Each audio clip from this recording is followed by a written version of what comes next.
tirada don rin na to. So mo na iyang mga paka mga palangga. So iyan ang itanom diri sa iyang gihawanan. Mo na iyang gihawanan mga palangga, medyo dako-dako gyud na siya kay mo na iyang kuanan sunod tuig similyahan ana iyahang kuan tubo. So na mga tubuhan ang mga palangga gihatag ra po na sa akong uyuan sa pikas.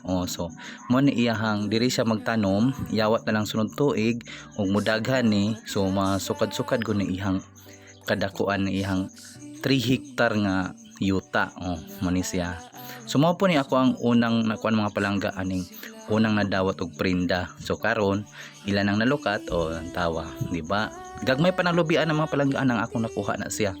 Gagmay pa na. So ang una anang kuan produkto is mais lang og balanghoy to sa una. So pagkakaron na naman diri kuan tawag aning karsada. So mo na tubo na pud iyang gitanom. Di ba dili lalim ning magkuan og tubo no. Magtanom og tubo pero pag mo kuan na matunhay de matapas kwarta na. So diri napita ko. So ingon ani natingala gani kung ano day ni ilang pagtanom og tubo dili day tabunan o siyang giinang natabunan ni dili insang dili ra daw kung sige inyoham po na. So natawa mga palangga na yung motor ni agi diya kay karsada man yan napita nanapoy kuryente na pod diri nanapoy tubig. So di na mag-uol, di na layo tubig, di na pod layo kuryente ana tanan na karsada.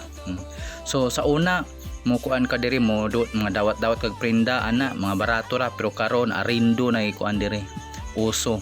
So mo arindo ka na mga 60,000 ana 90,000 100,000 depende sa kadakon sa yuta.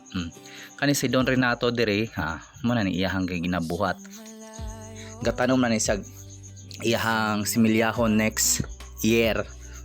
Diri napita na siya busy na siya. Then pagkaman ana magtanom na pa siya mais. So kugihan ko kaayo kung kinsa tong kuan tawag nangita og nangitag pares na nakong igagaw si Don Renato. Nagkuano na pala siya, nakinahanglan pala ko no siya ka-partners sa kinabuhi. Sana all day ka-partners kinabuhi. So diri napita mga palangga aga vlog na siya.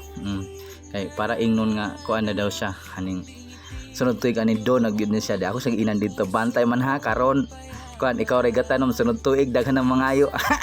Advance ang nahuna.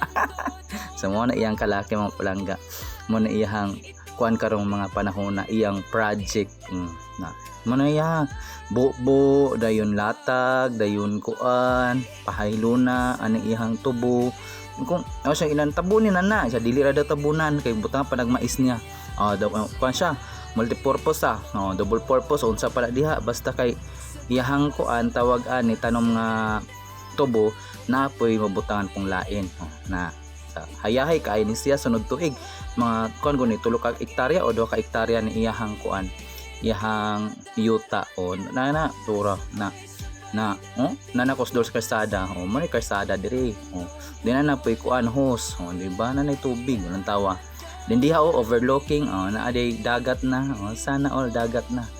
Di gyud ko katuwa nang sa una kadiri sa una ang tanom diri mais ra og balanghoy nya wala pa karsada di ba karon na so kayo na diri pa na ha wala pa na dito sa kuan ubos kumabot na sa ubos dako-dako gining kuan mga 3 or 4 long bid ni makuha ani mga dagko ng truck ang makuha ni Don Renato sa iyahang kuan dihan dapita di ako muagi sa una papuntag pagang lakaw ra na ha lakaw ra na sana and thank you so much for watching. Bye bye.